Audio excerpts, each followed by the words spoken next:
کچھ انتظام کر دیا. اور ساتھ کہتا ہے دار دور، ادھر کیڑے مکوڑے، سانپ اور بچھو، جسم کاٹ کے کھانے والے وہ بھی موجود ہیں. اور ان کو مارنے کے لیے، ان سے بچنے کے لیے کوئی اپنا سامان لے کے آنا. یہ اعلان ہر روز قبرستان کے ماحول سے ہر آدمی کی جائے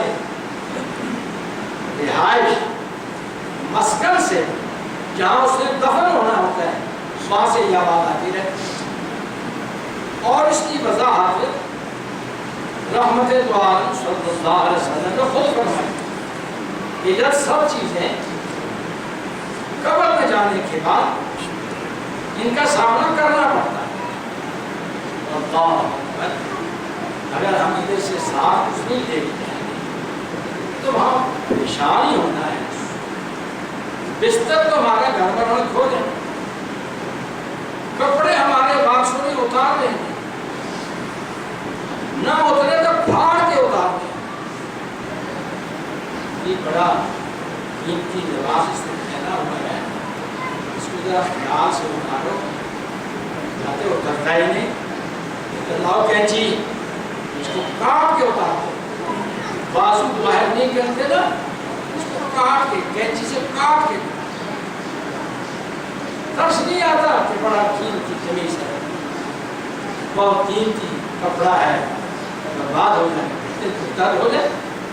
اللہ کہا اس نے بہت قیمتی ایک گھڑی سونے کا، اس نے جب کہتا اس کا کیس بنا کے، اس کا چین سونے کا بنا کے رکھی ہوئی ہے. یہ تو جانی دو، وہاں بیچارہ ٹائم ہی دیکھتا رہے گا. جیسے کیا کہتے ہیں سونے کی گھڑی ہوتا ہے. خاتون کے کان میں سونے یا چاندی کے زیورات پڑے ہیں، ہاتھوں کی انگلیوں میں اگر اس کے کوئی جائے کوئی چیز زیور کی موجود ہے تو ڈاکو تو کاٹ کے اتار لیتے ہیں، یہ ویسے اتار لیتے ہیں. وہ ڈاکو اور طرح کے ہیں، یہ وارث اور طرح کے ہیں. یہ محبت پیار سے اتارتے ہیں، وہ سختی سے اتارتے ہیں. اللہ بھائیو، کوئی چیز ساتھ جانے کی نہیں ہے مگر اللہ بڑا میرے، اللہ بڑا میرے. اگر یہاں کچھ محنت کی ہوگی تو وہاں بستر بھی ملے گا، اور بستر بھی جنت کا ملے گا. انہوں نے لباس اتار لیا ہے، وہاں لباس بھی جنت کا ملے گا. انہوں نے اس اندھیر کوٹری میں دفنا کے آنا ہے، اللہ نے وہاں روشنی کا انتظام بھی کرنا ہے. یہ اکیلے کو چھوڑ کے آئیں گے، اس کا کوئی دوست، کوئی دردی، کوئی حمایتی ساتھ جانے کو تیار ہے. وہ بڑے مخلص دوست دن رات اس کے ساتھ اپنی جان دینے کو تیار ہیں. کبھی نہیں کہتا پر اس قبر میں نہیں چاہتا کہ میرا دوست جا رہا ہے، میں بھی ساتھ ہوں. ہاں غیر مسلمانوں نے ہندوؤں کے اندر ایک ستی ہونے کا ذہن ہے موجود، جو آج بھی اس دنیا کی روشن دنیا میں بھی یہ تاریکی کا دور ہے کہ آدمی اگر مر گیا، اس کی جوان بیوی موجود ہے، اس کو زیورات پہنا کے، اس کو اچھا لباس پہنا کے، جہاں اس کی لاش کو جلایا جائے گا، اس کو زندہ کو جلایا جائے گا. یہ ستی ہونے کا تصور آج بھی ہندوستان کی ایک فرقے کے اندر اب بھی، لیکن مسلمانوں میں کوئی اور اللہ بڑا مہربان ہے. جس آدمی کی نیکیاں موجود ہیں، نمازی ہے، تہجد گزار ہے، اللہ کے تمام احکام مانتا ہے، رمضان آیا روزے رکھے اس نے، حج کا موسم آیا حج کر کے آیا، آگے پیچھے عمرے کے لیے جاتا ہے، ماں باپ کے حقوق ادا کیے، بچوں کے حقوق ادا کیے، پڑوسیوں کے حقوق ادا کیے، اپنے اور غیروں کے حقوق کا احتیاط کیا، کسی کی کوئی چیز ظلم چھین کے نہیں کھائی، کسی پر ظلم نہیں کیا. یہ آدمی جب قبر میں حساب دے کے فارغ ہوتا ہے نا، تو اس کے لیے آسمان سے ایک اعلان ہوتا ہے، آن کا صدقہ بھی. فرشتوں، اس کے جواب درست ہے. تم نے اس سے پوچھا من ربو کا، اس نے صاف کہہ دیا رب اللہ میرا رب اللہ. تم نے اس سے پوچھا ماں دینوں کا، تیرا دین کیا ہے، اسے بتا دیا دین علیہ السلام، میں مسلمان ہوں. تم نے اس سے پوچھا من نبی ہوگا، تیرا نبی اور پیر و مرشد کون ہے، اس نے کہا نبی محمد، میرے نبی میرے پیر و مرشد حضرت محمد صلی اللہ علیہ وسلم. ہم کا صدقہ عبدی، میرا بندہ سچا ہے. ففرشوا لہ من الجنہ، جاؤ میں حکم دیتا ہوں. گھر والوں نے تو سارے بستر اپنی پیٹیوں میں رکھے ہوئے اور اس کی چارپائی پر جو کپڑا تھا وہ بھی ساتھ لے گئے. اس کے نیچے وہ کپڑا بچھانے کو بھی نہیں دیا. میں کہتا ہوں جاؤ جنت سے بستر لا کے بچھا دو. وَالْبِسُوهُ مِنَ الْجَنَّةِ، اور اس کے تو کپڑے انہوں نے اتار کے سب رکھ لیے ہیں اور 2 کپڑے چادروں میں لپیٹ کے، 3 چادروں میں لپیٹ کے قبر کے سپرد کیا ہے. اس کو جاؤ جنت کی لباس، جنت کی پوشاک پہنا دو. وَافْتَحُوا لَهُ بَابًا إِلَى الْجَنَّةِ، اور یہ بہترین خوشبوؤں میں آرام کرنے کے لیے جنت کی طرف سے دروازہ کھول دو تاکہ یہاں اس کو خوشبو آتی ہے. اب یہ منظر سب کچھ ہو گیا. قبر کو حکم ہوتا ہے کہ حلقہ نگاہ کا کھل جا. تجھے چھوٹی سی ایک لائن بنا دے، اس کے قد و قامت کے مطابق 1.5-2 فٹ چوڑی، 5-6 فٹ لمبی قبر بنائی ہے نا. یہ نہیں، حد نگاہ تک دور دور تک کھل جاؤ. قبر کھل جاتی، بہت بڑا رقبہ اس کی قبر کا بن جاتا ہے. دیکھتا ہے ایک نہایت خوبصورت اعلیٰ پوشاک لباس میں ایک آنے والا آیا، اس کے قریب آگے سلام عرض کیا اور اس کے بعد بیٹھا. اب جو اس کو فکر تھی نا کہ میں اکیلا رہ گیا، سب چلے گئے، تو اب کیا کرتا ہے، اس سے مانوس ہو جائے. اس کا تھا بھائی جان آپ تو آ گئے ہیں نا، میں پہلے ہی پریشان تھا، کوئی یہاں میرے ساتھ بات کرنے والا نہیں ہے، تو آ گیا تو تیری بڑی مہربانی، تو نے جانا نہیں ہے. اس نے کہا میں جانے کے لیے آیا ہی نہیں ہے، میں ادھر ہی رہوں گا، تیرے پاس ہی رہوں گا، تیرے پاس ہی رہوں گا، تیرا دل لگاؤں گا. وہ بھائی میں تجھ کو جانتا نہیں، تو کون ہے؟ کہتے تو نہیں جانتا؟ کہتے میں نہیں جانتا. کہتا انا عملوں کا صالح، وہ تمام نیک اعمال جو تو دنیا میں کرتا تھا، ان اعمال کو ایک انسانی شکل دے کے میرے اللہ نے تیرے پاس لے دیا.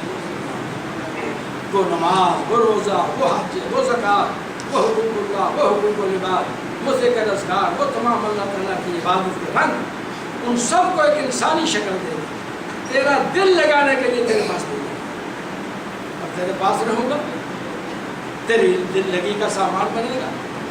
جب قیامت ہوگی میں تجھ کے اپنے کندھوں پہ اٹھا کے لے کے چلوں گا، خود میں سواری بنوں گا، تو میرے اوپر، اور تجھے جنت کے دروازے تک پہنچا کے پھر چھوڑ دوں. یہ ہے انا دار الغربہ ادھر مسافری ہے اور مسافری کے لیے کچھ ساتھی بنانا ہے تو یہاں سے ملتا ہے. ہم نے عبادات کو صحیح معنی میں عبادت کی، اللہ نے عبادت وہ قبول کرنی ہے جس پر حضرت محمد رسول اللہ کی مہر موجود ہے. اگر عبادت ہم کتنی اچھی کیوں نہ کریں، نبی رحمت کی اس پر تصدیق کی مہر نہیں ہے، وہ بیکار ہی بیکار.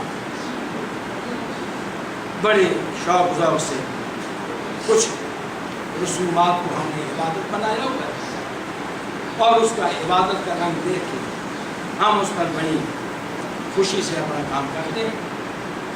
ایک نماز بنا دی گئی ہے صلاۃ الرغائب، اس کا نام ہے صلاۃ الرغائب کا صلاۃ الفیہ.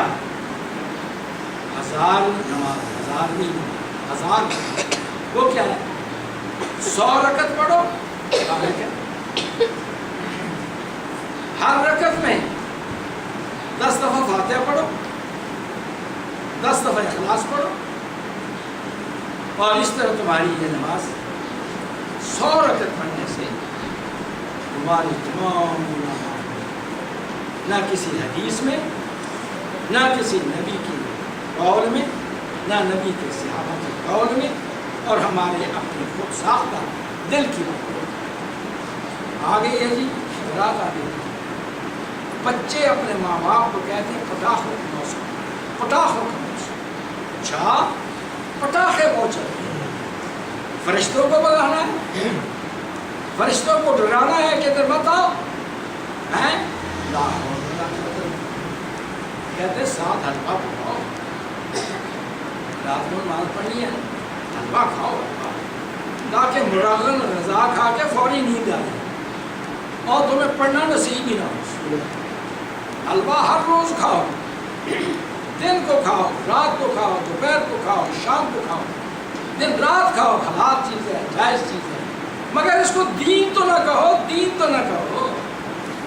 دین کو کہتے ہیں اسے میٹھی چیز ہے، تم کھاتے ہو کھاؤ، مگر اس کا نام عبادت رکھنا یہ کوئی چیز ہے. اس بنا پر وہ چیز عبادت ہے جس پر نبی کریم صلی اللہ علیہ وسلم کی تصدیق ہے. اگر تصدیق نہیں ہے تو بیکار. بات چل رہی تھی وہ 2 آدمیوں کی، اب وہ 2 آدمیوں میں سے ایک نے دوسرے کو پکڑ کے باغ دکھایا، باغ دکھا کے تو آگے اس کو کہا یہ دیکھو یہ میرا باغ ہے اور یہ کبھی ضائع نہیں ہے. صاحب وہ ایک آدمی تھا، دوسرا اس نے کہا اللہ کے بندے کیا ہو گیا تجھے؟ بھاگ رہو، گفتگو ہو رہی تھی. اکفرت بالذی خلقک من تراب، اس اللہ کو تو نہیں مانتا جس نے تجھ کو مٹی سے بنایا. آپ کو یاد ہے کہ نہیں؟ ہم سب مٹی کے پیداوار ہیں، ہم سب مٹی کے پیداوار. ہمارا باپ آدم مٹی سے اور ہماری تمام خوراک مٹی سے، اور اس مٹی کی خوراک سے ہی انسانی قوت پیدا ہوتی ہے اور اسی قوت سے آگے نسل بڑھتی ہے. تو کہاں سے آئی؟ مٹی سے آئے نا. پیداوار مٹی ہے، تمام کھانے کی چیزیں مٹی سے، تمام نعمتیں وہ مٹی کی. کفرت بالذی خلقک من تراب، کیا تو اس اللہ کو نہیں مانتا جس نے تجھے مٹی سے بنایا؟ ثم من نطفہ، پھر تجھے پانی حقیر کے قطرے سے بنایا. ثم سواک رجلا، اور تجھے خوبصورت شکل دے کے باہر کیا. شکم مادر سے کیسے آتے ہو؟ آخر شکم مادر کے اندر جو مشینری کام کرتی ہے وہ کس نے بنائی ہے؟ اور اس مشینری کے اندر بنا بنایا انسان باہر کیسے آتا ہے؟ اللہ قرآن نے ذکر کیا ہے. ثم السبیل یسرا، یہ 30واں پارہ پڑھو. اللہ کہتے ہیں میں نے پیدا کیا، ماں کے پیٹ میں 9 مہینے محفوظ رکھا یا کم و بیش. ثم السبیل یسرا، اور پھر ہم نے راستہ بھی آسان بنا دیا۔ ڈاکٹروں کی ڈاکٹری آج کل کی یہ اس صدی کی پیداوار ہے۔ ذرا اس صدی سے پیچھے چلے جاؤ، کہاں آپریشن کا تصور تھا؟ کہاں یہ ڈاکٹروں کی اتنی بڑی فیسیں ہیں، کتنے پیسے لگیں گے؟ 15,000 روپے لگے گا، 20,000 لگے گا، 25,000 لگے گا۔ یہ صحیح بات ہے۔ لاہور چلے جاؤ، وہاں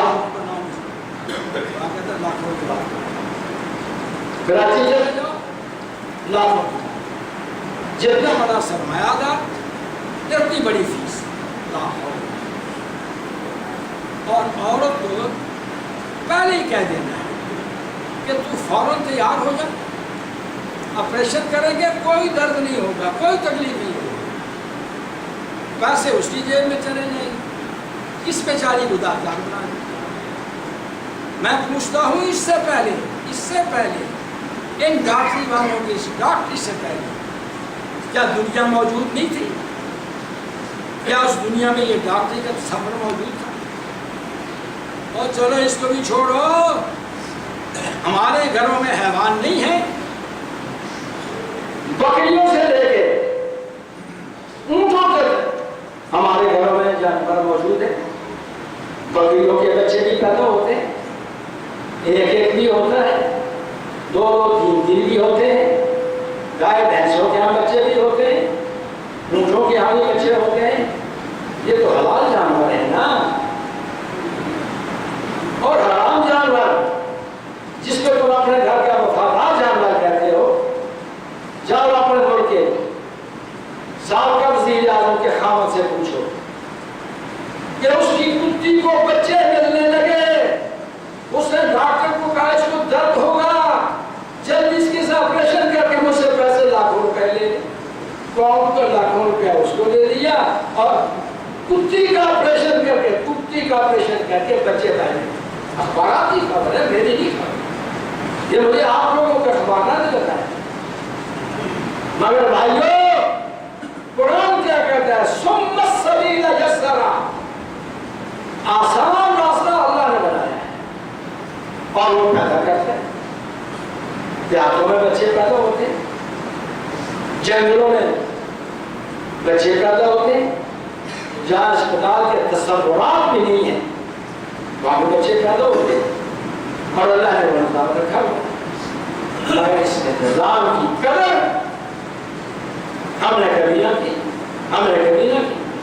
اب اس شخص نے اس کو کہا، اور ظالم، تو اس اللہ کو نہیں مانتا ہے جسے تجھے انسان بنا کے، زندہ سلامت بنا کے ادھر باہر لا کے رکھا ہے، یعنی یہ بات چھوڑ، ثم صفاک رجلا، تجھے صحیح سلامت مرد بنا ہے۔ ایک تیسری مخلوق بھی ہوتی ہے، مرد بھی ہوتے ہیں، عورتیں بھی ہوتی ہیں، جتن لگا لو تیسری مخلوق کو بدل دو، تیسری مخلوق کو کہو ہم نہیں مانتے، وہ احتجاج کریں، جلوس نکالیں، بازاروں میں کھڑے ہو جائیں، سڑکوں پہ آ جائیں کہ ہم اس نظام کو نہیں مانتے، ہم نے مرد ہی بننا ہے، وہ نہیں بن سکتے۔ وہ کہتے ہیں ہم نے عورت ہی بننا ہے، نہیں بن سکتے۔ کرتوتیں جو مرضی کریں، شرارتیں جو مرضی کریں، مگر اپنی مرضی سے نہ کوئی مرد بنتا ہے نہ تو عورت بنتی ہے۔ مرد بنتا ہے تو اللہ کے حکم سے، عورت بنتی ہے تو اللہ کے حکم سے، اور وہ تیسری مخلوق بنتی ہے تو اللہ کے حکم سے، تیسری مخلوق بھی اللہ کے حکم سے۔ لیکن اللہ ربی، میں تجھ کو صاف کہتا ہوں اللہ میرا رب ہے، لا اشرک بربی احدا، میں رب کا شریک کسی کو نہیں مانتا۔ وَلَوْلَا إِذْ دَخَلْتَ جَنَّتَكَ، تو نے یہ کام کیوں نہ کیا جب تو باغ میں آیا تھا؟ قُلْتَ مَا شَاءَ اللَّهُ لَا قُوَّةَ إِلَّا بِاللَّهِ، یہ وظیفہ یاد کرو، ہر اچھی چیز دیکھو فوراً کہو ما شاء اللہ لا قوت الا باللہ، یہ قرآن کہتے ہیں۔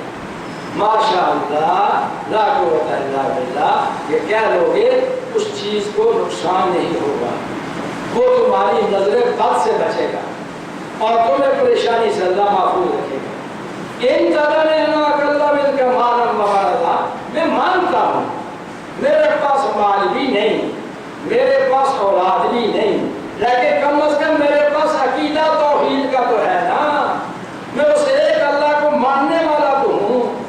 فَعَسَىٰ رَبِّي أَن يُؤْتِيَنِ خَيْرًا مِّن جَنَّتِكَ، میں تیرے اس بات کو کیا کرنا ہے، مجھے اللہ اس سے بہتر جنت کا باغ دے گا۔ وَيُرْسِلَ عَلَيْهِ حُسْبَانًا، ہو سکتا ہے اللہ تیرے باغ پہ کو عذاب لے آئے، جس بات کو تو دے کے بہت خوش ہے نا، اللہ اس بات کو سزا کے لیے عذاب دے سکتا ہے۔ من السماء، اوپر سے آئے گا، اوپر سے جیسے تو روک نہ سکے۔ وَتُصْبِحَ صَعِيدًا زَلَقًا، یہ باغ کی جگہ چٹیل میدان ہو جائے گا، میرا اللہ کر سکتا ہے۔ اور يُصْبِحَ مَاؤُهُ غَوْرًا، یہ پانی جس سے اس کی حیابت نظر آتی ہے، اللہ اس پانی کو بھی ظاہر کر سکتا ہے۔ فَلَمْ تَسْتَطِيعْ لَهُ طَلَبًا، یہ پانی تو لا نہیں سکے گا، اگر اس پانی کو اللہ روک دے یہ پانی بھی تو لا نہیں سکے گا۔ یہ دونوں کی گفتگو ہوئی۔ وہی سمجھے ہی رات کو یہ جا کے سویا، صبح کو گیا، جو کل لے وہ کف ہے، دیکھ کے حیران ہو گیا کہ یاد ہے کیا ہوا، مجھے تو باہر ہوتا تھا، ہے ہی نہیں۔ صبح کو گیا، باہر ہے ہی نہیں، درخت سارے جل کے راکھ ہو گئے، زمین ساری چٹیل میدان بن گئی۔ اور ظالم تو کہتا تھا یہ باغ ضائع نہیں ہوگا، ہوا ضائع کہ نہیں؟ تو کہتا تھا قیامت نہیں آئے گی، اب آ رہی ہے قیامت کی نہیں آ رہی۔ اللہ اکبر، اللہ کہتے ہیں اصبح یقلب کفیہ علی ما انفق فیہا، وہ اپنے ہاتھ ملنے لگا، اللہ بڑا افسوس ہے میں نے لاکھوں روپیہ لگا کے یہ باغ بنایا تھا اور وہ لاکھوں روپیہ بھی گیا، باغ بھی گیا، میں خاویۃ علی عروشہا، سب تباہ ہو گیا۔ فیقول یا لیتنی لم اشرک بربی احدا، اب کہنے لگا ہے افسوس میں اللہ کا شریک نہ بناتا، اچھی بات، ہم نے دونوں کو رب بنایا، ہم نے مرغوں کو رب بنایا، ہم نے کارخانوں کو رب بنایا اور اللہ کے گھروں کو چھوڑ دیا۔ اللہ کے گھر ویران، کوئی آتا ہی نہیں، اللہ کے گھر خالی، دکانیں آباد، اللہ کے گھروں کی طرف رخ ہی نہیں، اذانوں پہ اذانیں ہوتی ہیں، یہ آپ چند آدمی آ گئے، اللہ آپ کو اور آنے کی توفیق دے۔ مگر میں پوچھتا ہوں آپ کے بھائی بہن کہاں ہیں، آپ کے دوست احباب کہاں ہیں، آپ کے عزیز و اقارب کہاں ہیں، ان کو دعوت کیوں نہیں دیتے، ان کو لانے کے لیے مسجد میں کیوں نہیں آتے؟ مگر آپ اپنے ذمہ دار ہیں، آپ اپنی جان بچاتے ہیں، دوسروں کے لیے لاتے ہیں۔ اور بھائیو، اس مسجد کو نہیں تمام مساجد کو آباد کرنا میرا آپ کا فریضہ ہے، ان مسجدوں کو آباد کرو۔ اللہ تعالیٰ ہم سب کو جو ہے اپنی عاقبت کی فکر نصیب فرمائے۔ اقول قولی ھذا واستغفر اللہ لنا ولکم۔